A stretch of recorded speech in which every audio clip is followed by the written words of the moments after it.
वाईट आहे आता.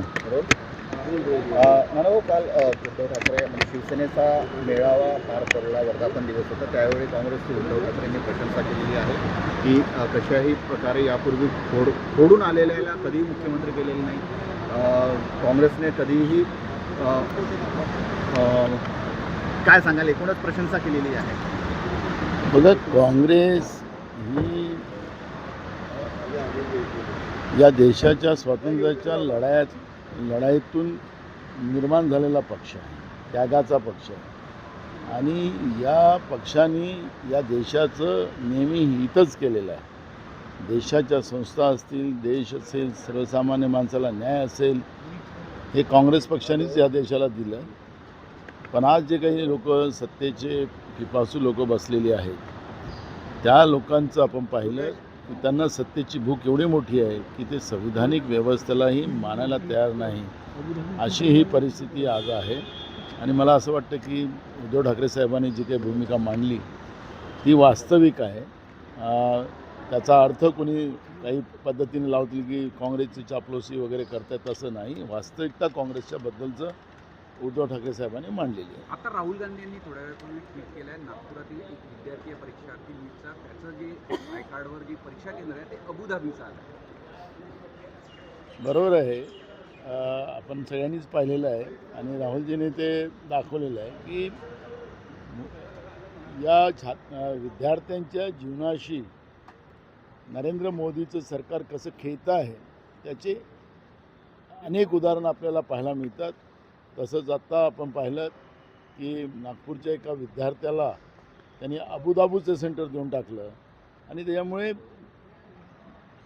या विद्यार्थ्यांच्या जीवनाशी खेळण्याचा एक मानसच नरेंद्र मोदीच्या सरकारने तय केलेला आहे आणि तेच राहुल गांधींनी ट्विटच्या माध्यमातून सांगितलं.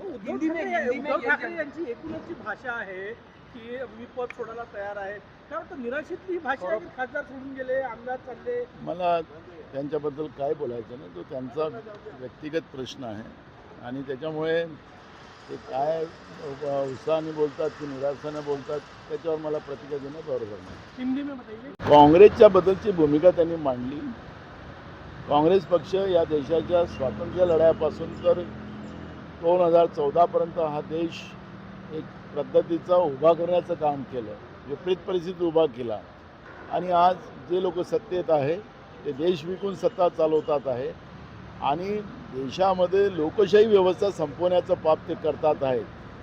आणि म्हणून लोकांनी निवडून दिलेली लोक त्या कुठल्या विचाराने निवडून दिलेली असतील तर त्यांनाही फोडून दबाव टाकून ईडीची धमकी, प्रलोभन अशा पद्धतीच्या धमक्या दाखवून पक्षाच्या पक्ष तोडायला सुरुवात केलेली आहे. आणि म्हणून हे लोकशाहीची हत्या करणारं जे केंद्रातलं नरेंद्र मोदीचं BJPचं जे सरकार आहे त्यापेक्षा काँग्रेस सरकार किती या देशाच्या लोकशाहीला जोपासणारी होती ही ती भूमिका काल उद्धव ठाकरे साहेबांनी मांडलेली आहे. उद्धव ठाकरे स्पष्ट म्हणाले की काँग्रेस शब्दाला जागली, काँग्रेसने दुसऱ्या पक्षातून फोडून आणून कोणाला एकतर मुख्यमंत्री केला नाही आणि जेव्हा जेव्हा जे शब्द दिले शब्दाला जागली.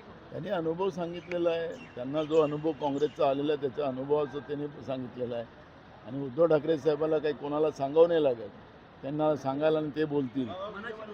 ती आपली मनातली भूमिका त्यांनी मांडलेली आहे. त्यामुळे काँग्रेस किती या देशासाठी महत्त्वाची आहे त्याची भूमिका त्यांनी मांडलेली आहे.